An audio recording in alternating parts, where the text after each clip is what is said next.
بھائی واہ ماشاءاللہ بہت اچھا.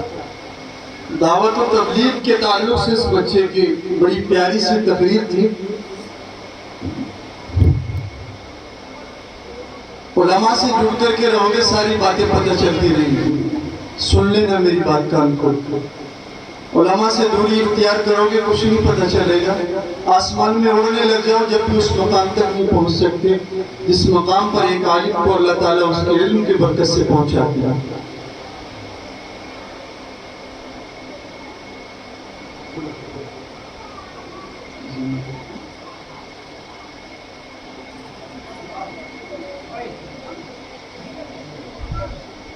آپ لوگ بیٹھے نیچے بیٹھے کھڑے نہ ہو بچے کھڑے نہ ہو بیٹھ جاؤ نیچے. علماء کرام سے میں درخواست کرتا ہوں کہ اگر وہ مجمع میں بیٹھے ہوں تو اسٹیج پر تشریف لے آئیں کیونکہ حدیث شریف ہے انزل الناس منازلہم